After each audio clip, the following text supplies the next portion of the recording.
जी, आज का जो विषय है वो अभिलाषाओं पर है, इच्छाओं पर है। कुछ बातें उस पर भी होंगी।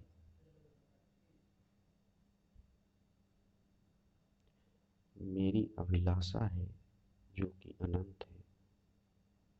पता नहीं मुझे भी आजकल अभिलाषाओं का शौक होता जा रहा है। मैं इसमें अपना ही दोष मानूंगा। मैं क्यों अपनी आकांक्षाओं के लिए समाज को दोष मानूं? मैं क्यों अपनी इच्छाओं के लिए किसी व्यक्ति, किसी परिवार, किसी दोस्त, किसी रिश्तेदार को दोषी मानूं? ये अभिलाषा तो मेरी है ना, तो फिर दोष तो मेरा हुआ। मगर इसमें एक बहुत ही गंभीर बात छुपी हुई है।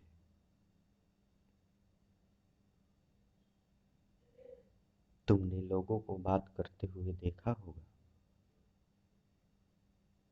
वो बात किस विषय पर करते हैं, जरा मुझे भी बताना।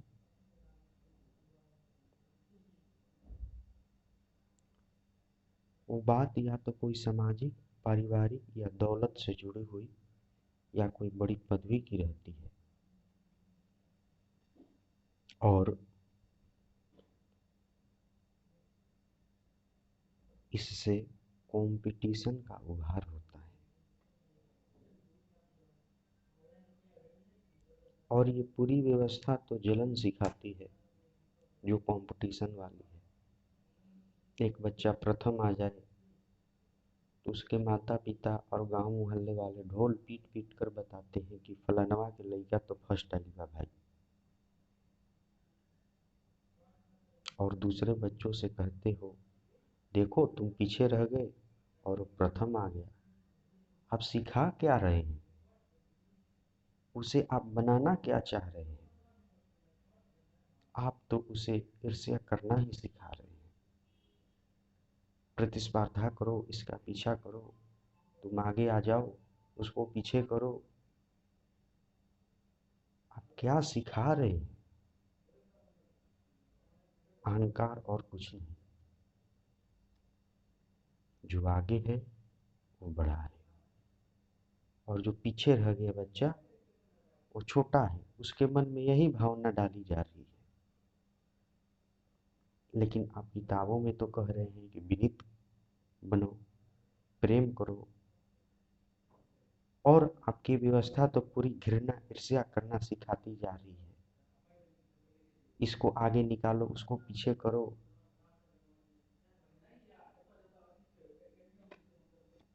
और उसी की प्रथम आने वालों की पेपर में फोटो, गले में माला, ये सब आती रहती है। और परिवार, रिश्तेदार में देखोगे, शादी विवाह में जाओगे, बात करते हुए लोगों को बड़ी मकान की बात होती है। जो मकान है वो तो मेरे पास बहुत बड़ा है, आपके पास कितना बड़ा है? जो गाड़ी है, जो बंगला है, इत्यादि यही सब बातों पर बात होती रहती है। बड़ी मकान की बात होती है। जो मकान है तुम्हारे पास, उससे मन राजी नहीं है। बड़ा मकान चाहिए। जिसके पास बड़ा है वह और बड़े की फिराक में है। वो उससे भी राजी नहीं है, उसे और बड़ा चाहिए। और इतना बड़ा मकान कभी हुआ ही नहीं जिससे कोई राजी हुआ हो। जो सुंदर है वो अपने सौंदर्य से राजी नहीं। तभी तो आज मार्केटों में आप देखते होंगे कितने ही क्रीम, हैंडसम, लवली, क्या क्या नाम रखा हुआ है, सब वो बिकती रहती है और आगे भी बिकती है। और इसका मार्केट और बड़ा होता जा रहा है। जो स्वस्थ है वो अपने स्वास्थ्य से राजी नहीं।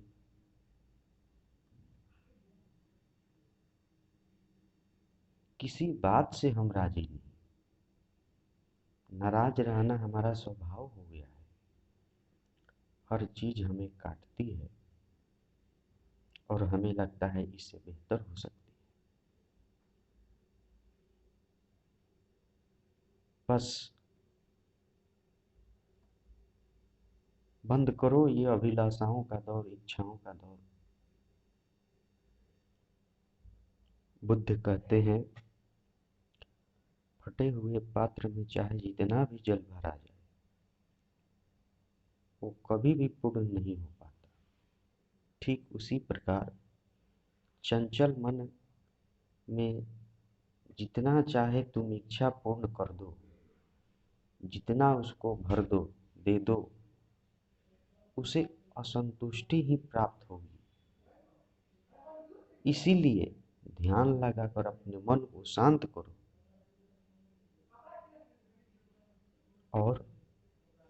और हमें यही कामना होती रहती है। बस इसी कामना पैदा होती रहती है। कल्पना से कामना पैदा होती है, ये बात ध्यान रखिएगा। कामना का मौलिक स्वर असंतोष है, और जिसे कामना से मुक्त होना और उसे संतोष के पाठ सीखने पड़ते हैं, जिसे मुक्त होना है। जो जैसा है उसे राजी, जहाँ है उससे राजी, उसका राजीपन पूरा है, ठीक है। जो कहता है ठीक है, जितना मिलता है उतना भी क्या कम, और भी लोगे, मिलता है इतना भी क्या कम है। ऐसे जिसके भीतर जीवन में संतोष का संगीत बजता है, उसकी कामना विसर्जित हो जाती है। तुम भी अपने आप को शांत कर लो, कामना मुक्त कर लो। और ये व्यवस्था जिस प्रकार से चली रहती है, बनी रहती है,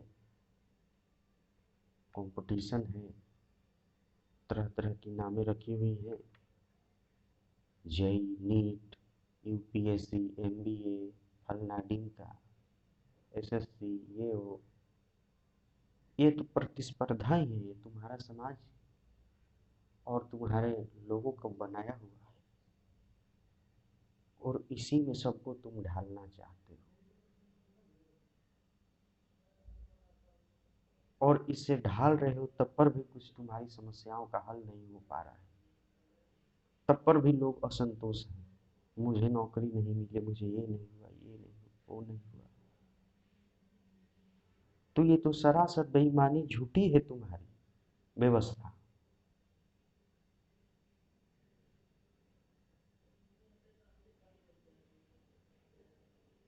खैर,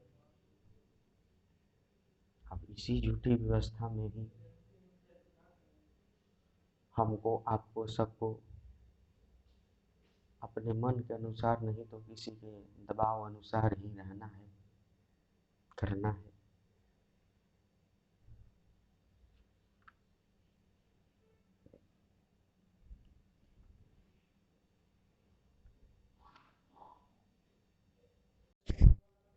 तुमने मरते हुए आदमी को भी देखा होगा, बूढ़ा हो गया, उसका शरीर जर्जर है, लेकिन अपने बच्चों या किसी अन्य व्यक्ति से कहता हो, मरेंगे तो मेरे में रसगुल्ला जरूर बनवा देना, जलेबी जरूर बनाना। और लोग जाके खाते भी हैं। बताओ, कुछ पाया या ना पाया, लेकिन रसगुल्ला तो लोगों को जरूर खिला पाया, और लोग खुश भी हो जाते कि फलना जी मोरा रहनु तो रसगुल्ला बन रहे।